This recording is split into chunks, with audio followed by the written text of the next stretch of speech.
बस ये 30 मिनट की वीडियो आपका कैपेसिटेंस टॉपिक इतना स्ट्रॉन्ग कर देगी कि आपको क्लास 12 बोर्ड एग्जाम हो, नीट हो, जेई हो, कहीं भी कोई प्रॉब्लम नहीं होगी। तो चलिए बिना समय बर्बाद किए शुरू करते हैं। तो कैपेसिटर या कंडेंसर क्या होता है? तो देखिए, कैपेसिटर या कंडेंसर वो होता है जो स्टोर करता है चार्ज को या एनर्जी को स्टोर करता है, जैसे कि फैन हो गया, एसी हो गया, ये सब चीजें। इसका यूनिट क्या होता है? कूलम पर वोल्ट, और कूलम स्क्वायर पर जूल भी यूनिट हो सकता है। ओके, तो इसका क्या होता है ना, Q is directly proportional to V, यानी कि जितना चार्ज आप देंगे उतना ज्यादा उसका पोटेंशियल होगा। तो इसको इज इक्वल टू करने के लिए आएगा बीच में एक कांस्टेंट, तो वो कांस्टेंट जो होता है ना, that is capacitance of capacitor. ठीक है, तो ये जो Q is equal to CV आया इसका फॉर्मूला, जिसमें C जो है वो है कैपेसिटेंस ऑफ कैपेसिटर, Q क्या है, कितना चार्ज दे रहे हैं, और V क्या है, वो है आपका पोटेंशियल। ठीक है, तो यहां पर कैपेसिटेंस ऑफ कैपेसिटर है charge stored per unit voltage, यानी कि पर यूनिट वोल्टेज कितना चार्ज स्टोर हो रहा है। ये एक स्केलर क्वांटिटी होती है, यानी आपको वेक्टर एडिशन करने की जरूरत नहीं पड़ेगी, you can use your scalar addition.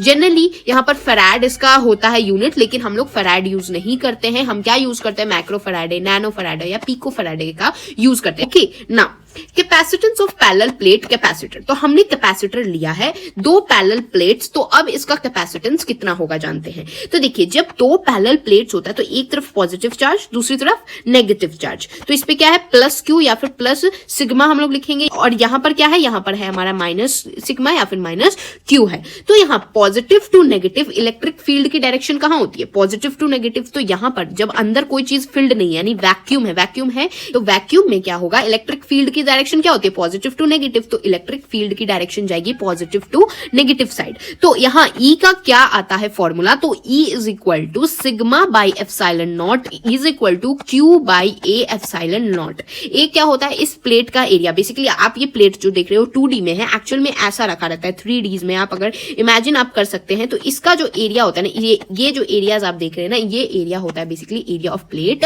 और यहाँ E को कैसे लिखेंगे?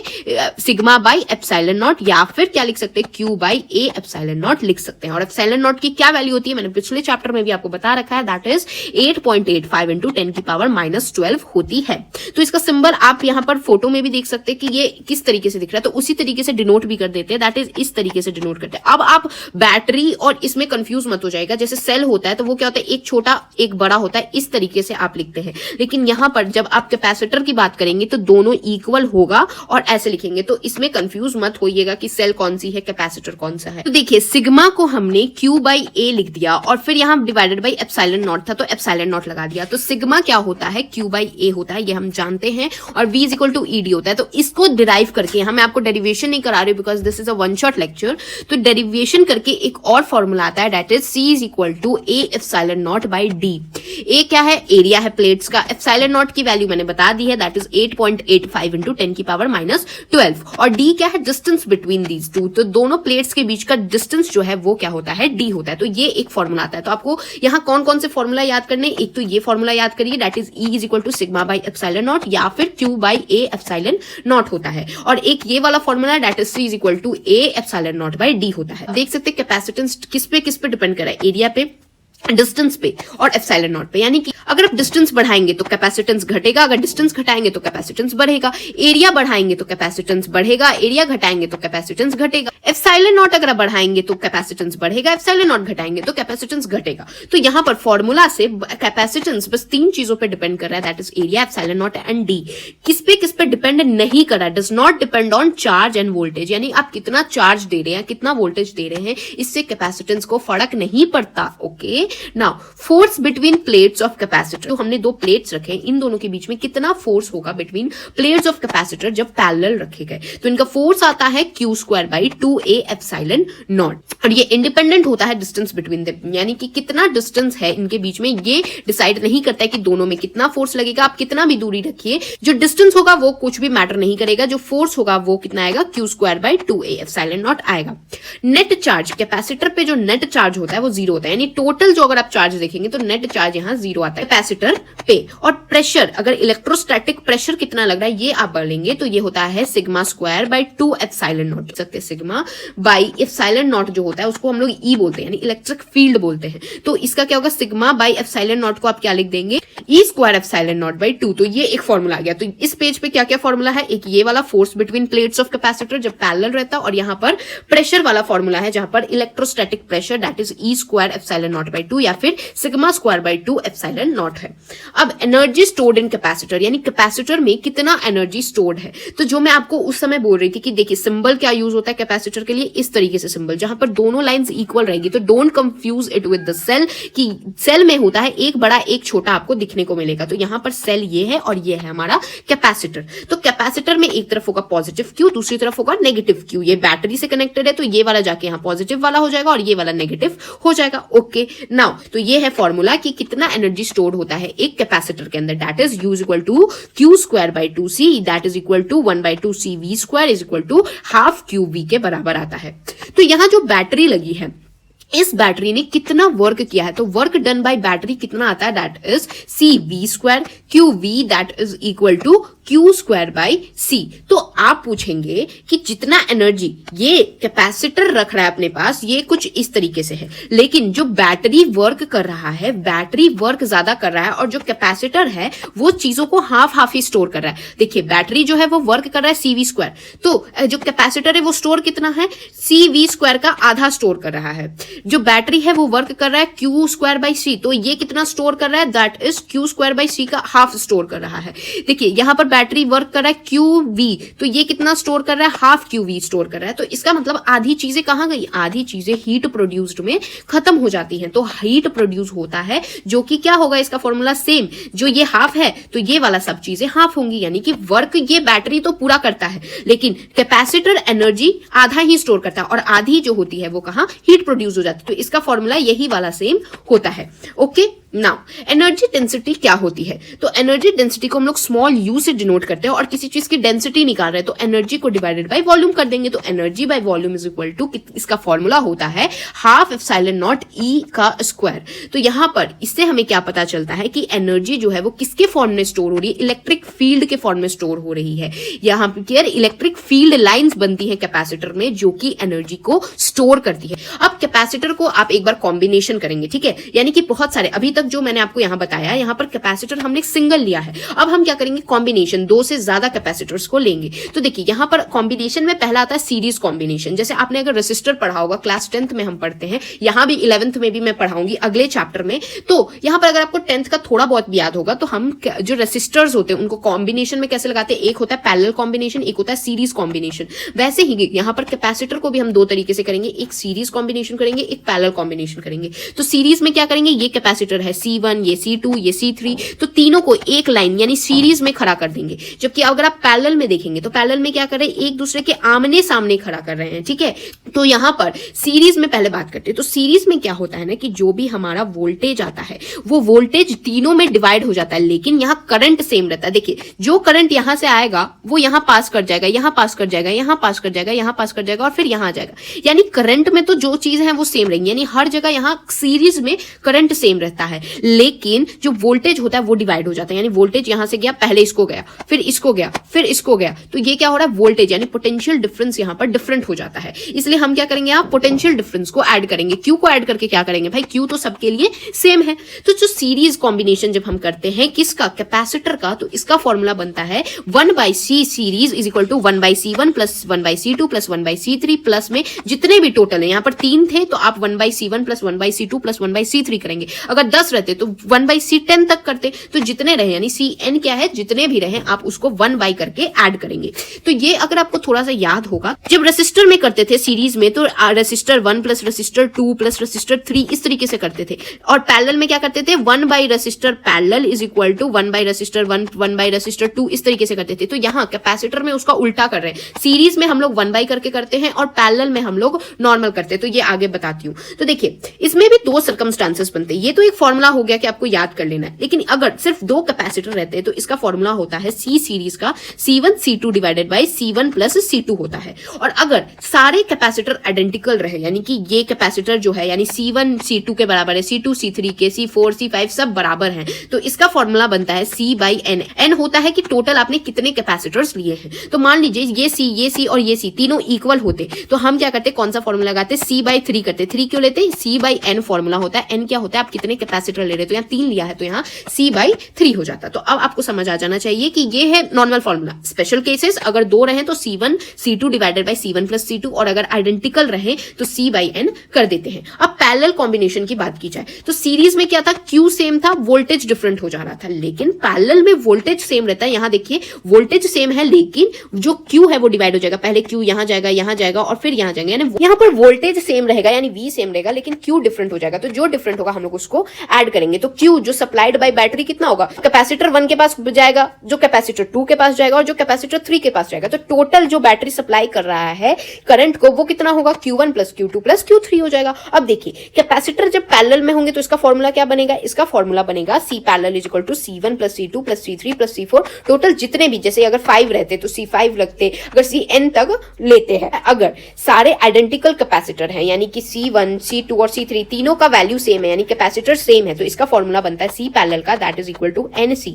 N क्या है, आप कितने कैपेसिटर ले रहे हैं। तो देखिए सीरीज और पैरेलल में रेसिस्टर का डायरेक्ट उल्टा है। रेसिस्टर में क्या होता था, सीरीज में हम नॉर्मल ऐड करते थे, लेकिन जहां हम लोग कैपेसिटर की बात करेंगे तो कैपेसिटर में पैरेलल में हम लोग नॉर्मल ऐड करेंगे और सीरीज में 1/C1 C2 करके ऐड करेंगे, और रेसिस्टर में पैरेलल में हम लोग 1/C1 C2 करके ऐड करते थे। ये हम लोग नेक्स्ट चैप्टर में पढ़ेंगे। तो अभी के लिए आप बस कैपेसिटर का ये फॉर्मूला याद कर लीजिए कि आइडेंटिकल कैपेसिटर के लिए जब C parallel by divided by C series करेंगे, यानी अब जो हमने ये फॉर्मूला निकाले ना, तो अब बस इसको डिवाइड करना है, यानी कि C पैरेलल और C सीरीज को डिवाइड करेंगे तो क्या आएगा, C पैरेलल का CN फॉर्मूला होता है, C सीरीज का C/N होता है। तो N जो है वो ऊपर चला जाएगा, C से C कैंसिल, तो N स्क्वायर आता है आइडेंटिकल कैपेसिटर के लिए। तो ये तो आप खुद भी डिराइव कर सकते हैं। अब देखिए पैरेलल और सीरीज दोनों में एक चीज ध्यान देंगे आप, तो ये वाला जो वोल्टेज जाएगा यहाँ V जो होगा वो सेम होगा, लेकिन Q जब जाएगा तो एक तो यहाँ डिवाइड होगा और एक यहाँ डिवाइड हो जा रहा है, तो इसका मतलब Q डिफरेंट रहेगा। तो पैरेलल के लिए इस वाले कैपेसिटर पे कितना Q होगा, तो इसके कैपेसिटर का Q होगा C1V, यानी कि अगर ये C1 कैपेसिटर है तो इसका होगा C1V, यानी वोल्टेज तो सेम ही रहता है।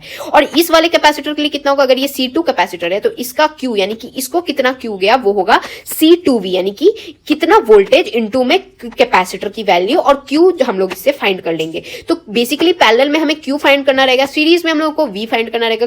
तो हम लोग सीरीज में क्या करते हैं, यहाँ पर Q सेम होता है और V डिफरेंट होने के कारण हम सीरीज में V को फाइंड करते हैं। तो Q is equal to C1V1 और Q is equal to C2V2 होता है। शॉर्ट सर्क्यूट कैसे होता है कैपेसिटर में, तो potential difference V across capacitor कितना होता है, 0 होता है। नाउ ये हमने लगाया 3 कैपेसिटर, इसको कनेक्ट कर दिया बैटरी से, तो इसका C इक्विवेलेंट का क्या वैल्यू आएगा, हमने 3 क्या लगाए हैं सीरीज में लगाए हैं, तो C इक्विवेलेंट आप कैसे निकालेंगे, 1/C1 प्लस 1/C2 इस तरीके से। तो ये जो तीनों थे ना वो C थे यानी सेम थे, तो ये क्या हो जाएगा C/3 हो जाएगा। अब देखिए आपने क्या किया, बीच में एक कंडक्टिंग वायर लगा दिया, कंडक्टिंग वायर जिसमें 0 पोटेंशियल डिफरेंस है, यानी कुछ भी पोटेंशियल डिफरेंस नहीं है। यहां तक जो चीजें आ रही थी ये चली गई इसके अंदर और यहां से पास होकर इधर चली गई, जिसके कारण इस वाले के पास गई ही नहीं, जिससे क्या हो गई, शॉर्ट सर्क्यूट हो गई। तो आपने जब एक कंडक्टिंग वायर बीच में जिसके पास कोई भी पोटेंशियल डिफरेंस नहीं है वो लगा दिया, तो इस वाले को चीजें मिली ही नहीं। तो इससे C इक्विवेलेंट इस बार क्या आ जाएगा, C/2 आएगा। क्यों, क्योंकि इसकी तो कोई वैल्यू ही नहीं बची। इसमें क्या हो रहा था, तीनों को वैल्यू थी तो C/3 आ रहा था, लेकिन इसमें देखिए इसकी वैल्यू नहीं है तो बस इन दोनों की वैल्यू है तो C/2 आ रहा है। तो ये क्या हो गया, शॉर्ट सर्क्यूट हो गया। तो यहां पर एक बात याद रखिएगा, अगर आप कैपेसिटर में बैटरी लगा देंगे इस तरीके से तो तब शॉर्ट सर्क्यूट नहीं होती। शॉर्ट सर्क्यूट कब होगी, जब आप कंडक्टिंग वायर जिसका कोई भी पोटेंशियल डिफरेंस नहीं है वो लगाएंगे, तब शॉर्ट सर्क्यूट होती है, ना कि आप बैटरी लगा दिया तो शॉर्ट सर्क्यूट हो जाएगा, ऐसा नहीं होता है।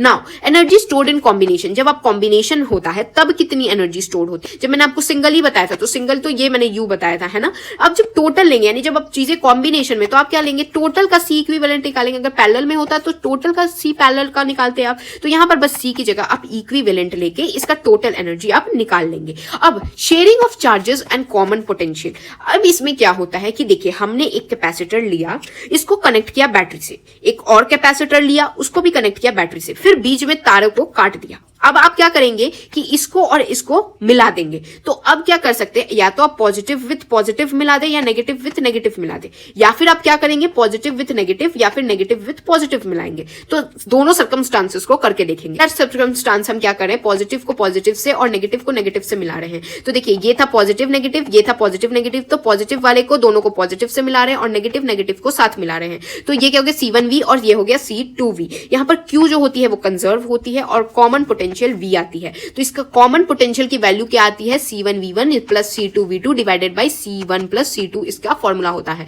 तो जब आप पॉजिटिव टू पॉजिटिव मिलाएंगे एंड नेगेटिव टू नेगेटिव मिलाएंगे तो C1V1 plus C2V2 divided by C1 plus C2 is equal to common potential की वैल्यू आती है, जहां पर Q जो होता है वो कंजर्व हो जाता है। लेकिन एनर्जी जो होती है वो कंजर्व नहीं होती है, जहां लॉस होता है, जो कि कुछ एनर्जी लूज हो जाती है, किसके, in the form of heat lose होती है। तो लॉस कितने एनर्जी का होता है, यहाँ एनर्जी कंजर्व नहीं होती है, लॉस हो जाता है half C1 C2 divided by C1 plus C2 into में V1 माइनस V2 का होल स्क्वायर।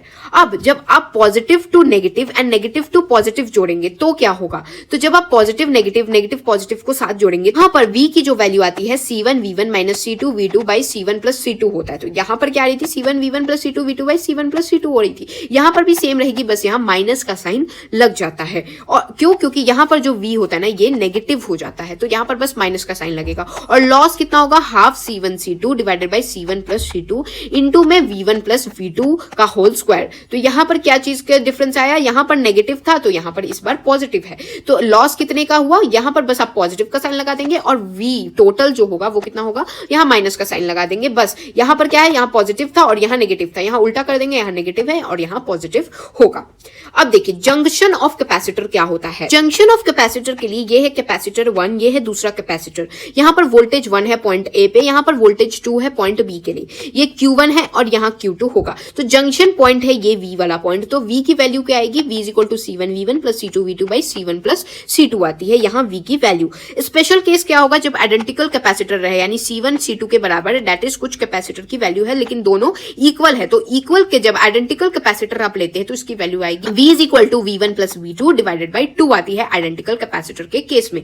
देखिए तो जंक्शन यहाँ तो हमने 2 लिए हैं, जंक्शन 3 का भी हो सकता है। तो 3 का जब जंक्शन होगा तो कुछ नहीं, C1V1 plus C2V2 plus C3V3 divided by C1 plus C2 plus C3। अगर 4 रहते तो C1V1 plus C2V2 plus C3V3 plus C4V4 divided by C1 plus C2 plus C3 plus C4। जितने होंगे आप आराम से कर सकते हैं। इसमें भी अगर 3 कैपेसिटर के लिए स्पेशल केस आता है, अगर आइडेंटिकल ले लेंगे तो V is equal to V1 plus V2 plus V3 divided by 3 आ जाता है। अब देखिए अर्थिंग क्या होती है सर्क्यूट में। अर्थिंग का सिंबल हम इस तरीके से देते हैं। अर्थिंग मैंने आपको समझा रखा है कि किस तरीके से अर्थिंग होती है चैप्टर 1 के अंदर। अगर आपने वीडियो देख रखी होगी तो आपको अब यहाँ समझने की ज्यादा जरूरत नहीं पड़ेगी कि अर्थिंग होता क्या है। अर्थिंग में क्या होगा, हम यहाँ पर V जो होगा उसको 0 नीचे जाके कर देंगे। तो यहाँ पर कैपेसिटर्स लगे, हमने यहाँ पर कर दी अर्थिंग, यानी यहाँ पर V जो है वो 0 कर देंगे।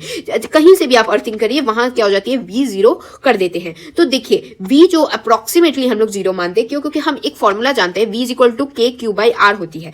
तो ये R जो है रेडियस अर्थ के लिए बहुत बड़ा होता है। इससे हम क्या मानते हैं कि V जो है ना वो अप्रोक्सीमेटली 0 हो जाती है जब ये अर्थिंग के लिए जाती है। तो अब आपको अर्थिंग का यहाँ क्वेश्चंस में आपको कुछ सॉल्व कराना चाहती हूँ। तो देखिए ये है पॉइंट A, ये है पॉइंट B। पॉइंट B पे हमने कर दी है अर्थिंग। ये है पॉजिटिव साइन, ये है नेगेटिव साइन और यहाँ पर कितने की बैटरी लगी है, 15 वोल्ट की बैटरी लग रखी है। तो जो पॉजिटिव साइन है ये क्या है, हाई पोटेंशियल है, नेगेटिव वाला क्या है, लो पोटेंशियल है। अगर कोई पूछे कि बताइए VA जो है उसका कितना है, मतलब V वाले का A पॉइंट पे कितना पोटेंशियल, इसका सिंपल सा फॉर्मूला है VA minus VB is equal to 15। VA क्यों किया हमने, क्योंकि जो high potential minus low potential होता है, तो हाई पोटेंशियल किस साइड है, A साइड है, और लो पोटेंशियल किस साइड है, B साइड है। तो A साइड पे यानी कि VA माइनस VB कितना होगा, 15 वोल्ट यहाँ गिवन है। तो VA माइनस VB कितना है, हमने यहाँ अर्थिंग कर दिया। अर्थिंग मतलब जहां अर्थिंग होगी वहां V जो हो जाएगा 0 हो जाएगा। तो B के लिए क्या है, 0 है और V हमें A फाइंड आउट करना और 15 वोल्ट तो गिवन है। तो इससे क्या आ जाएगा, VA हमारा 15 आ जाएगा। वही अगर कोई बोले कि इस तरफ नेगेटिव है इस तरफ पॉजिटिव है, तो जिस तरफ पॉजिटिव है वो क्या हो गया, हमारा हाई पोटेंशियल वाली जगह होगी, और जहां नेगेटिव है वो क्या हो गया, हमारा लो पोटेंशियल वाली जगह होगी। जहां पर अर्थिंग होगी वहां पोटेंशियल 0 हो गया। तो जब high potential minus low potential करेंगे तो हाई पोटेंशियल कहां है, पॉइंट B पे, और लो पोटेंशियल कहां है, पॉइंट A पे। तो हाई मतलब VB minus VA is equal to 15 यहाँ वोल्ट गिवन है। तो VB जो है वो यहाँ पर 0 हो जाएगी, क्योंकि यहाँ अर्थिंग कर रखी। 0 minus VA is equal to 15, तो minus VA is equal to 15, तो VA जो हो जाएगा माइनस 15। तो आप देख सकते हैं high potential low potential different करने से कैसे आंसर उल्टा आ जाता है ना। अब देखिए यहां पर अब हम लगा रहे हैं कैपेसिटर, तो अब कैपेसिटर का करते हैं अर्थिंग। तो यह है पॉइंट ए, यह पॉइंट बी, यह पॉइंट सी, ये लगा दिया हमने, क्या अर्थिंग कर दी। ये मैं अभी आपको लॉन्ग वे से बता रही हूं, मैं आपके लिए एक ट्रिक भी लाई हुई हूं, तो ये ट्रिक भी आपको समझ आ जाएगा। पहले मैं आपको अच्छे से एक्सप्लेन करती हूं। तो देखिए 8 वोल्ट की बैटरी लग रखी है, तो 8 वोल्ट की बैटरी यहां पॉजिटिव है, यानी कि करंट इस तरीके से फ्लो करेगा। ओके, सबसे पहले तो सी इक्विवेलेंट फाइंड करिए, तो सी इक्विवेलेंट आएगा 1 माइक्रोफैराडे का। Okay, now Q is equal to C equivalent V होता है, तो यहां पर सी इक्विवेलेंट क्या है 1 इंटू में V कितना है 8 गिवन है ना, तो V 8 गिवन है, तो इससे क्या हो जाएगा 1 इंटू में 8 इज इक्वल टू 8 माइक्रोफैराडे। अब पोटेंशियल डिफरेंस अक्रॉस अगर कोई C1 यानी पहला कैपेसिटर का पूछे तो वो क्या होगा Q बाई C होता है। तो Q क्या है यहाँ पर, Q है 8 डिवाइडेड बाई C क्या है, C है 2, तो यहाँ 2 गिवन है, तो ये क्या आ जाएगा 4 आ जाएगा। और पोटेंशियल डिफरेंस अक्रॉस C2 कोई पूछे तो यहाँ पर कितना आपको गिवन है, दैट इज 8 माइक्रोकूलम, तो 8 माइक्रोकूलम डिवाइडेड बाई 2, तो ये वाला 2 हो जाएगा, तो ये आ जाएगा 4। तो यहाँ पर पोटेंशियल कितना आएगा, ये तो हमने पोटेंशियल डिफरेंस फाइंड आउट किया, तो पोटेंशियल जो होगा वो आएगा VB minus VC is equal to 4। तो VB माइनस VC जो है C पॉइंट पे क्या है V0 हो रहा है, यानी अर्थिंग हो रही है, तो C पॉइंट पे 0 हो रहा है, तो VC जो होगा वो हम 0 रखेंगे, VB माइनस VC यानी कि VB minus 0 is equal to 4। और यहाँ पर VA माइनस VB अगर आप करेंगे, इनके बीच का अगर आप निकालेंगे तो ये क्या आएगा पोटेंशियल, ये आ जाएगा VA minus VB is equal to 4। तो पॉजिटिव नेगेटिव का हमने high potential minus low potential कर दिया, तो VA है, और यहाँ पर 4 क्या है हमने लिया है VB का, तो यहाँ पर B का हमने अभी 4 निकाला, तो वो वाला 4 पुट कर दिया, तो VA का जो है वो पोटेंशियल 8 आ गया। ये तो हो गया लॉन्ग वे। अब अगर आपको शॉर्टली ट्रिक से समझना है तो आप खुद समझिए, यहां से 8 वोल्ट निकला, 8 वोल्ट आएगा, यहां पर पॉइंट ए तक तो 8 वोल्ट ही रहेगा, है ना। अब देखिए इस पॉइंट सी पे वोल्टेज तो को 0 होना है, यानी कि जो चीज होगी यहां बीच वहीं कुछ भी चेंजेस होंगे, 8 वोल्ट से 0 वोल्ट जाने का चेंजेस यहीं बीच में होगा, यहां तक तो चीजें 8 वोल्ट की ही होंगी। अब इनके बीच में क्या हो रहा है वो समझिए। देखिए ज्यादा कैपेसिटर लेके आपको आसानी से समझ आ जाएगा। सबसे पहले क्या करिए, ये है 10 वोल्ट की बैटरी, 10 वोल्ट की बैटरी में से एक है हाई पोटेंशियल, एक है लो पोटेंशियल। यहां से जो भी वोल्टेज निकलेगा पॉइंट ए तक तो सेम जाएगा, यानी यहां तक तो 10 वोल्ट रहेगा, और यहां पर जहां अर्थिंग का साइन दिया है वहां तो पता है कि 0 रहना ही रहना है। बीच में कितने कैपेसिटर है, 1 2 3 4 एंड 5 कैपेसिटर है। टोटल वोल्टेज कितना है 10 का, यानी वोल्टेज कितने में डिवाइड होगी, 5 में डिवाइड हो जाएगी, यानी कि 10 divided by 5 is equal to 2 आ जाएगा, यानी कि हर के पास कितना जाएगा 2 के पास जाएगा। तो देखिए जो भी चीजें होंगी 10 से 0 जा रही है, यानी कि इस तरीके से घट ही रही होंगी, यानी सबसे कम कहां होगा, इधर पे होगा, तो सबसे कम दैट इज 2 क्या होगा यहां होगा। अब 2 में प्लस 2 कर दीजिए तो यहां डी पॉइंट पे कितना होगा 4 होगा। अब 4 प्लस में 2 कर दीजिए तो सी पॉइंट पे कितना होगा 6 होगा, और 6 प्लस में 2 कर देंगे तो बी पॉइंट पे कितना होगा 8 हो जाएगा, और 8 प्लस में 2 कर देंगे तो ये तो 10, हमें पता ही है कि इस पॉइंट तक तो 10 वोल्ट का है ही। तो अब आपको समझ आ जाना चाहिए। तो यहां पर भी सेम चीज हमने की थी, यहां 2 कैपेसिटर था, 8 वोल्ट था, दोनों आइडेंटिकल थे, तो क्या किया था हमने 8/2 कर दिया था, 8/2 से क्या आ गया था 4 आ गया था, 4 आ गया था, यानी इधर तो एक ही जगह का पोटेंशियल आपसे पूछ रहा है तो यहाँ 4 आ जा रहा था। अब आपको जब 5 का पूछा गया तो 5 से तो अब आपको आसानी से समझ आ गया है।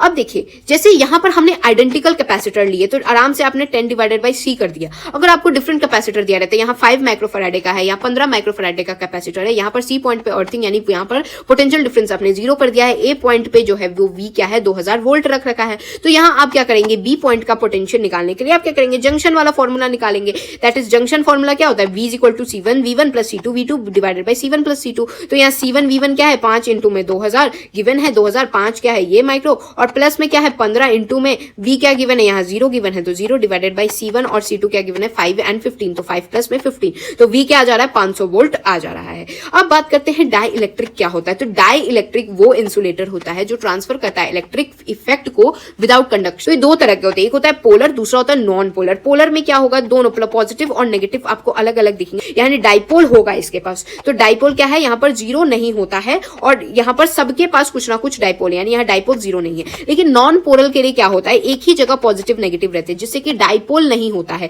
यहाँ देखिए डाइपोल का हो रहा है, नेगेटिव टू पॉजिटिव डाइपोल जाता है, तो यहाँ तो डाइपोल बन रहा है, यानी यहाँ पर डाइपोल नॉट इक्वल टू 0 है। लेकिन यहाँ पर डाइपोल 0 क्यों है, क्योंकि यहाँ पर कुछ भी आपको डाइपोल दिखने को नहीं मिलता है नॉन पोलर के लिए। यहाँ पर देखिए पोलर में सेंटर पॉजिटिव और नेगेटिव का डिफरेंट होता है, जबकि नॉन पोलर में क्या होता है, पॉजिटिव और नेगेटिव का सेंटर सेम होता है। अब इलेक्ट्रिक फील्ड डाई इलेक्ट्रिक के अंदर कैसे होता है, तो नॉन पोलर के लिए मैंने आपको बताया सेंटर पे होगा पॉजिटिव नेगेटिव, और पोलर के लिए पॉजिटिव और नेगेटिव दोनों डिफरेंट जगह होंगे। तो जब इलेक्ट्रिक फील्ड आप नॉन पोलर के अंदर पास करते हैं ना, तो ये क्या होता है, इस तरीके से वो पोलर बन जाता है, यानी कि पॉजिटिव और नेगेटिव में इस तरीके से बटने लगता है। तो जब आप एक्सटर्नल इलेक्ट्रिक फील्ड डालते हैं, तो बात याद करने वाली ये है कि यहां पर पोलर जो होते हैं उनमें एक अपना खुद का भी इलेक्ट्रिक जो होता है इंड्यूस्ड होते हैं इलेक्ट्रिक फील्ड, जो कि इंड्यूस्ड चार्जेस के कारण होते हैं। एक तो आपने ई एक्सटर्नल दिया, इलेक्ट्रिक फील्ड एक्सटर्नल दिया, तो नॉन पोलर पोलर बन गया, लेकिन इनके अंदर भी क्या होता है, एक इंड्यूस्ड चार्जेस प्रेजेंट होते हैं। तो ये जो चीज होती है ना, टोटल में इनको हम लोग डाइलेक्ट्रिक पोलराइजेशन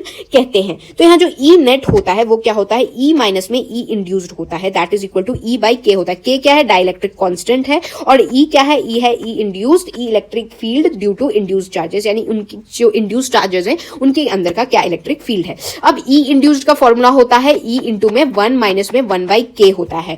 चार्ज डेंसिटी यानी कि सिग्मा इंड्यूस्ड का क्या फॉर्मूला होता है, वो सिग्मा 1 माइनस में 1 बाई के होता है, और क्यू इंड्यूस्ड का क्या होता है, क्यू इंटू में 1 माइनस 1 बाई के होता है। Effect of dielectric on capacitance, यानी डाइलेक्ट्रिक का क्या इफेक्ट होता है कैपेसिटेंस पे। यहां पर बीच में कुछ डिस्टेंस है और डाइलेक्ट्रिक है, तो इसके बीच में कुछ इसका कुछ डाइलेक्ट्रिक कांस्टेंट तो होगा ही।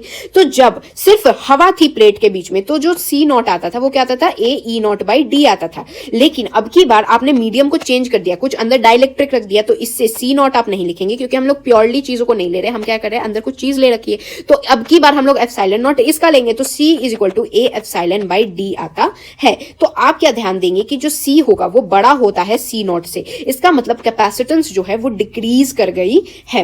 अब equipotential surface due to dipole क्या होता है, तो बेसिकली क्या होता है ना, इक्विपोटेंशियल सरफेस स्फेरिकल होता है, यानी गोल गोल होता है, लेकिन यहां पर पॉजिटिव और नेगेटिव यानी कि कुछ आपको डिसऑर्टेड शेप दिखता है। क्यों, क्योंकि यहां पर एक फॉर्मूला आता है that is E equal to DV by D R आता है। तो सेंटर पे अगर आप ई बढ़ाएंगे तो यहां पर आर जो है वो कम हो जाएगा, अगर आप आर कम करेंगे तो ई जो है वो ज्यादा हो जाएगा। तो सेंटर पे ई ज्यादा है तो जिससे आपको गैप कम दिखेगा, लेकिन कॉर्नर्स पे आप देखिए ई कम है, तो ई कम होने के कारण क्या होता है, गैप ज्यादा आपको दिखेगा, यहाँ गैप ज्यादा है, तो इसीलिए डिसऑर्टेड शेप दिखता है, that is equal to DV by D R के कारण। अब डाई इलेक्ट्रिक का डिफरेंट वेरिएबल्स पे क्या इफेक्ट है, सबसे पहले तो ये लिया हमने कैपेसिटर, उस पे पहले बैटरी को कनेक्ट किया और फिर बैटरी को हटा दिया, तो अब आपका ये कैपेसिटर है, यहाँ पर क्यू है और यहाँ पर माइनस क्यू है, ठीक है।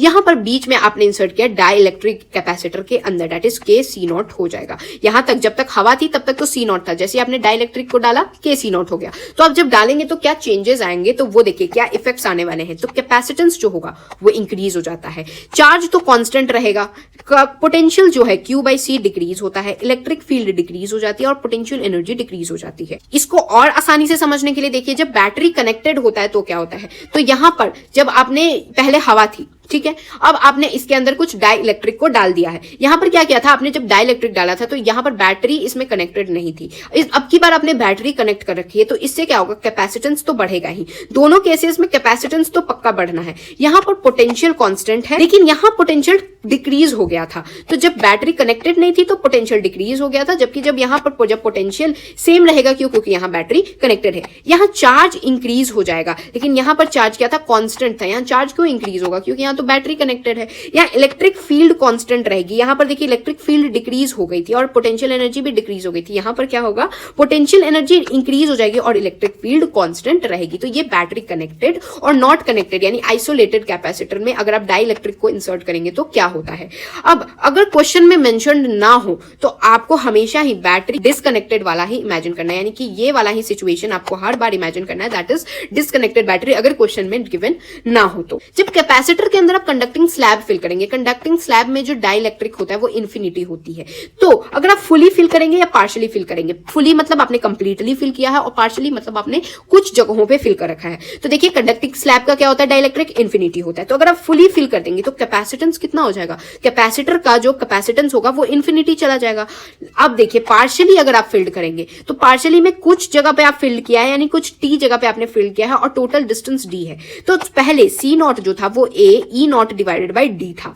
अब बाद में जब आपने इसको पार्शियली फिल्ड कर रखा है, तो सी जो होगा वो A E naught by D minus T होगा, यानी ये वाला पार्ट को हटाने की बात कर रहा है, तो डी में से आप ये टोटल डी में से टी वाले पार्ट को हटा देंगे तो वो कैपेसिटेंस की वैल्यू आएगी। तो कैपेसिटेंस यहां पर बढ़ रहा है। दोनों केसेस में कैपेसिटेंस बढ़ेगी जब आप कंडक्टिंग स्लैब को डालेंगे, क्योंकि इसका डाइलेक्ट्रिक कांस्टेंट इंफिनिटी होता है। लेकिन जब फुली फिल करेंगे तो ये पूरा ही इंफिनिटी हो जाएगा। अगर पार्शियली फिल करेंगे तो हाँ बढ़ेगा, जो बढ़ेगा यहां आपको फॉर्मूला से समझ आ गया। अब देखिए, जब आप सीरीज कॉम्बिनेशन करेंगे तो आपने डाइलेक्ट्रिक का सीरीज कॉम्बिनेशन किया, तो ये है हमारा कैपेसिटर्स, ठीक है। इसमें कुछ K1 डाला है, इसमें कुछ K2 डाला है, यहाँ K3 डाला है, डिफरेंट डिफरेंट आपने यहाँ पर डाइलेक्ट्रिक्स डाले हैं। इसका कुछ डिस्टेंस 1 है, इसका कुछ डिस्टेंस 2 है, इसका कुछ डिस्टेंस 3 है। तो यहां पर आप ध्यान देंगे एरिया तो सेम है लेकिन डिस्टेंस डिफरेंट है, यानी कि इसकी दूरी डिफरेंट है, इसकी दूरी डिफरेंट है, इसकी दूरी डिफरेंट है। तो इसका जो CS यानी सीरीज कॉम्बिनेशन का जो फॉर्मूला आता है that is a E not divided by D1 K1 plus D2 K2 plus D3 K3 आता है। स्पेशल केसेस क्या होगा, अगर D1 D2 D3 तीनों इक्वल हुए, यानी तीनों के बीच का डिस्टेंस इक्वल हुआ, तो CS इक्वल आ जाता है 2 K1 K2 divided by K1 plus K2 C not के बराबर आ जाता है। अब एक बार पैरेलल कॉम्बिनेशन की बात करें तो सीरीज में क्या था, एरिया सेम था लेकिन यहाँ डिस्टेंस आपको डिफरेंट देखने को मिला। यहाँ पर डिस्टेंस सेम रहता है लेकिन एरिया डिफरेंट हो जाता है, जबकि सीरीज में क्या था, एरिया सेम था बट डिस्टेंस डिफरेंट हो गया था।